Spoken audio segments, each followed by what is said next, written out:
विकल्प बहुत मिलेंगे मार्ग भटकाने के लिए, लेकिन संकल्प एक ही काफी है मंजिल तक जाने के लिए। नमस्कार दोस्तों, स्वागत है आपका ट्विटर सत्यम पर। तो आज के इस वीडियो में हम लोग पढ़ेंगे जीएसटी के बारे में, अर्थात गुड्स एंड सर्विस टैक्स के बारे में आज हम लोग पढ़ाई करेंगे। ठीक है दोस्तों, तो आइए बिना देर किए हुए हम लोग आते हैं अपने जीएसटी की तरफ। तो जीएसटी को हिंदी में कहा जाता है वस्तु और सेवा कर। ठीक है, इसके तीन अन्य नाम हैं। पहला नाम है आपका अप्रत्यक्ष कर। ठीक, तो परीक्षा में पूछता है कि बताइए कि जीएसटी किस प्रकार का कर है। तो जो जीएसटी है वो कैसा कर है? इनडायरेक्ट टैक्स है, अर्थात अप्रत्यक्ष कर है। ठीक है, फिर उसके बाद जीएसटी को बहुस्तरीय कर अर्थात मल्टी लेवल टैक्स भी कहा जाता है। ठीक है, और जीएसटी को गंतव्य आधारित टैक्स अर्थात डेस्टिनेशन बेस्ड टैक्स भी कहा जाता है। ठीक है दोस्तों, उसके बाद देखते हैं कि जीएसटी सबसे पहले किस देश में लागू हुआ। तो जीएसटी को अपनाने वाला सबसे पहला देश था वो था फ्रांस। फ्रांस ने जीएसटी को सबसे पहले 1954 ईस्वी में अपनाया था। ठीक है, और भारत ने इसे 1 जुलाई 2017 को भारत ने जीएसटी को अपनाया। ठीक है, अपने देश में लागू किया। तो परीक्षा में पूछेगा कि बताइए कि जीएसटी सबसे पहले भारत में कब लागू किया गया। तो 1 जुलाई 2017 को लागू किया। और सबसे पहले किस देश ने जीएसटी को लागू किया? तो सबसे पहले फ्रांस देश ने 1954 ईस्वी में जीएसटी को अपने देश में लागू किया है। ठीक है, उसके बाद जीएसटी को अपनाने वाला पहला राज्य कौन सा था भारत में? तो वो था असम। असम राज्य ने सबसे पहले जीएसटी को अपने राज्य में लागू किया था। उसके बाद दूसरे नंबर पे जीएसटी को लागू करने वाला जो राज्य था वो था बिहार। ठीक, बिहार ने दूसरे नंबर पर जीएसटी को लागू करने वाला राज्य था। उसके बाद जो सबसे अंतिम राज्य था जिसने जीएसटी को अपने राज्य में लागू किया तो वो था जम्मू एंड कश्मीर। तो जम्मू एंड कश्मीर है, उसने उसने एकदम लास्ट में जाकर के जीएसटी को अपने राज्य में लागू किया था। ठीक है, उसके बाद जो जीएसटी की परिकल्पना है, जो सोच है, सबसे पहले अटल बिहारी वाजपेयी जी ने इसकी जीएसटी की परिकल्पना की थी। ठीक है, तो इसीलिए जीएसटी का जनक किसे कहा जाता है? तो जीएसटी का जो जनक कहा जाता है वो कहा जाता है अटल बिहारी वाजपेयी जी को। अटल बिहारी वाजपेयी जी को जीएसटी का क्या कहा जाता है? जनक कहा जाता है।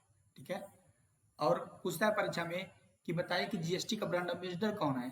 तो जीएसटी का जो ब्रांड एम्बेसडर है वो है अमिताभ बच्चन जी। अमिताभ बच्चन जी जीएसटी के क्या हैं? ब्रांड एम्बेसडर कहे जाते हैं। सदी के नायक अमिताभ बच्चन जी जीएसटी के ब्रांड एम्बेसडर कहे जाते हैं। उसके बाद जो विजय केलकर टास्क फोर्स है, इसी के सिफारिश पर ही जीएसटी को क्या कहता है? भारत में लागू किया जाता है। विजय केलकर समिति ने ही जीएसटी को भारत में लागू करने की क्या की थी? सिफारिश की थी, विजय केलकर समिति ने। ठीक है दोस्तों, उसके बाद जो जीएसटी का प्रारूप है, जीएसटी का जो प्रारूप है वो असीम दास गुप्ता जी की समिति ने तैयार किया था। तो पूछता है परीक्षा में, बताइए कि जीएसटी का जो प्रारूप है किसने तैयार किया था? तो असीम दास गुप्ता जी की जो समिति थी उसने जीएसटी का प्रारूप तैयार किया था। और जीएसटी लागू करने का जो सिफारिश था वो किसने किया था? तो किया था विजय केलकर टास्क फोर्स ने किया था। जीएसटी में कुल 17 प्रकार के अप्रत्यक्ष करों को शामिल किया गया है। 17 प्रकार के इनडायरेक्ट टैक्सों को क्या किया गया है? जीएसटी में सम्मिलित किया गया, 17 प्रकार के अप्रत्यक्ष करों को। उसके बाद पूछता है कि जो जीएसटी है, जो भारत का जो जीएसटी है वो किस मॉडल पर आधारित है? तो जो भारत का जीएसटी है वो कनाडियन मॉडल पर आधारित है। कनाडियन मॉडल पर आधारित है भारत का जीएसटी। ठीक है दोस्तों, उसके बाद अब आते हैं जीएसटी के प्रकार की तरफ। तो जो जीएसटी होता है वो 4 प्रकार का होता है। ठीक, तो जो जीएसटी होता है वो कितने प्रकार का होता है? 4 प्रकार का होता है। पहला जो जीएसटी है वो है सीजीएसटी अर्थात सेंट्रल जीएसटी इसको कहा जाता है, सी फॉर सेंट्रल। उसके बाद एस जीएसटी होता है अर्थात स्टेट जीएसटी। ठीक है, एस फॉर स्टेट। उसके बाद जो तीसरा है उसको कहते हैं यूनियन टेरिटरी जीएसटी। जो यूनियन टेरिटरी जीएसटी होता है जो यूनियन टेरिटरी अपने क्षेत्र में लगाएगा।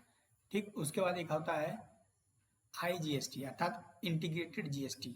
इंटीग्रेटेड जीएसटी, जो इंटीग्रेटेड जीएसटी है, ये 2 या 2 से अधिक राज्य जब आपस में किसी चीज को किसी प्रकार का जो टैक्स लगाते हैं वो किस में आएगा, तो IGST में आता है अर्थात इंटीग्रेटेड जीएसटी के अंतर्गत वो आता है। ठीक है, तो अब बताइए कि जीएसटी जो है कब लागू किया गया था भारत में।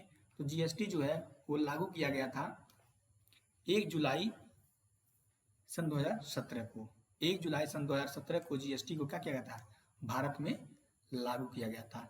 तो जब जीएसटी लागू किया गया था तो भारत में कौन किस पद पे था अब उसको समझते हैं। तो जो पीएम नरेंद्र, तो उस टाइम जो पीएम थे वो नरेंद्र मोदी जी थे। ठीक है, भारत का पीएम कौन थे, नरेंद्र मोदी जी थे।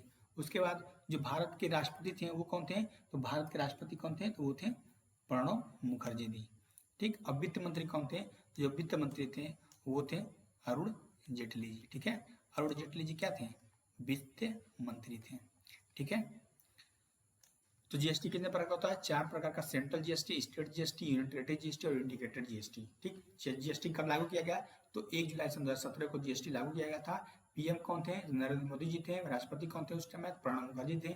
और वित्त मंत्री कौन थे, तो अरुण जेटली जी थे। ठीक है दोस्तों, उसके बाद अब आते हैं जीएसटी को किस संविधान संशोधन के द्वारा भारत में जोड़ा गया था, अर्थात जीएसटी को भारत में किस तरीके से लागू किया गया, अब उसको समझते हैं। तो जीएसटी जो है मूल संविधान में नहीं था। ठीक, तो इसको संविधान संशोधन के द्वारा जोड़ा गया था। तो सबसे पहले जब संविधान में संशोधन किया जाता है तो उसके लिए संसद क्या करेगी, बिल लेकर आती है संसद में। तो जो बिल था, जो विधेयक था वो कौन सा था, तो ये 122वां संविधान संशोधन बिल था 2016। ठीक है, 122वां संविधान संशोधन बिल था 2016 में, इसको लाया गया था। ठीक है दोस्तों, 122वें नंबर का। तो जो ये बिल था सबसे पहले कहाँ लाया गया, तो सबसे पहले लाया गया था राज्यसभा में। जो ये बिल है सबसे पहले लाया गया था राज्यसभा में। ठीक, और राज्यसभा से पारित कब हुआ, तो ये 3 अगस्त सन 2016 को ये राज्यसभा से पारित होता है। और लोकसभा से कब पारित होता है, तो ये 8 अगस्त सन 2016 को लोकसभा से ये पारित हो जाता है। ठीक है दोस्तों, उसके बाद जो राष्ट्रपति जी हैं, राष्ट्रपति जी अर्थात प्रणब मुखर्जी जी, ठीक, वो क्या करते हैं 8 सितंबर सन 2016 को उस पर सिग्नेचर करते हैं, उस बिल पे सिग्नेचर करेंगे।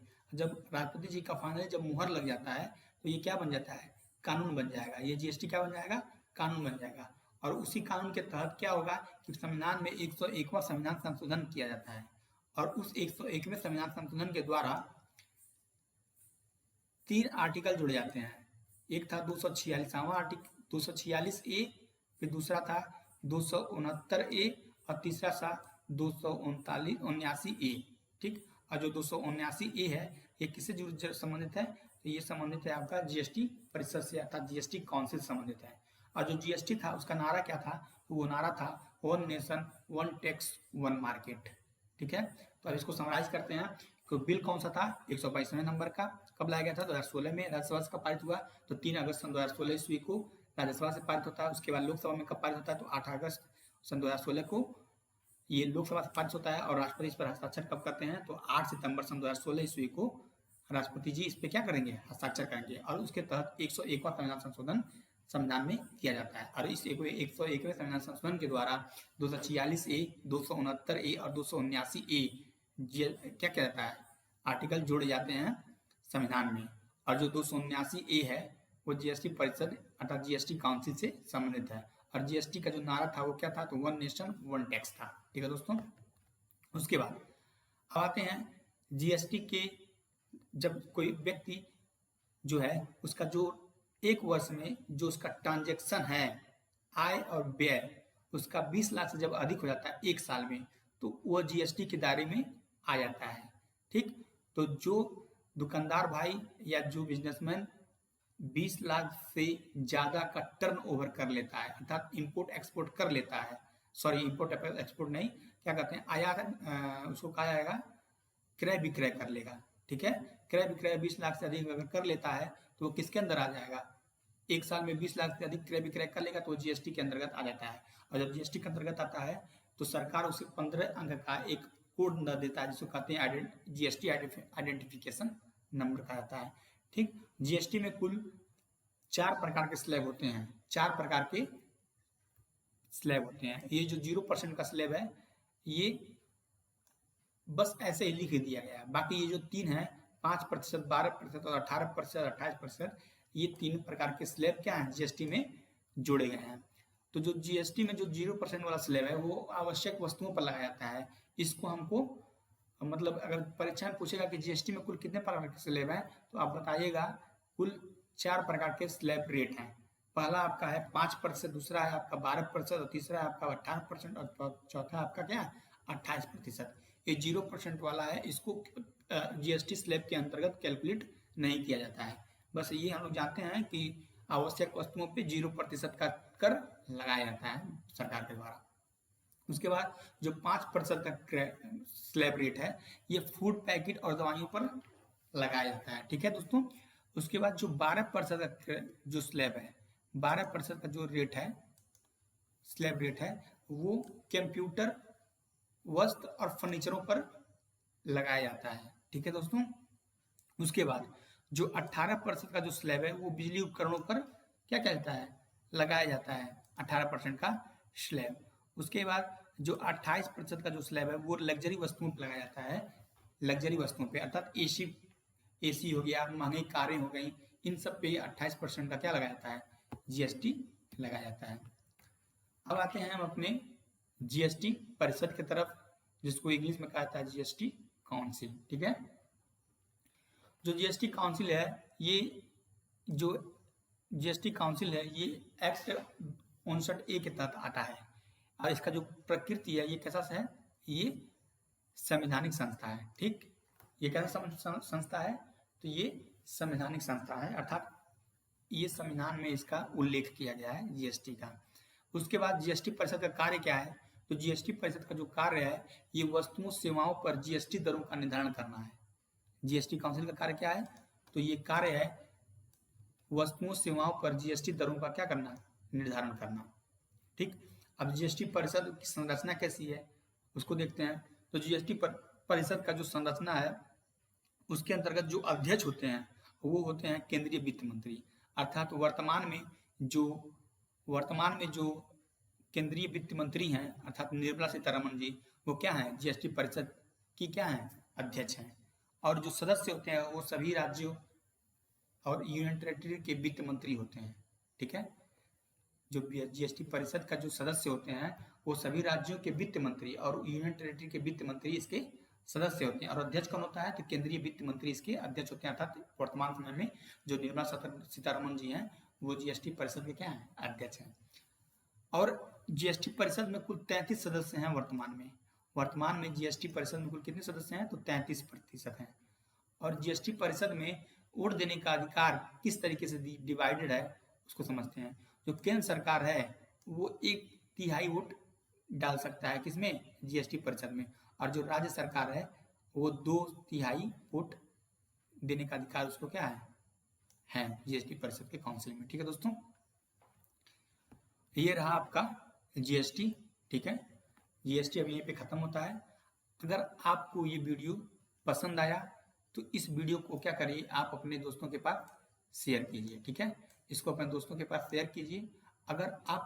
आपको अगर ये वीडियो पसंद आया तो इसको लाइक भी कीजिए। ठीक है, इसको लाइक कीजिए। और अगर आप इस चैनल पर नए हैं तो चैनल को सब्सक्राइब जरूर कीजिए। ठीक है, जिससे मैं आपसे जुड़ सकूं और आप हमसे जुड़ सकें। ठीक है, इसके तहत क्या होगा कि जितनी भी मेरी वीडियोस होंगी वो आपकी फीड में शो होने लगेगा। ठीक है दोस्तों, तो यहीं पे मैं इस वीडियो को समाप्त करता हूँ। जय हिंद, बहुत बहुत धन्यवाद।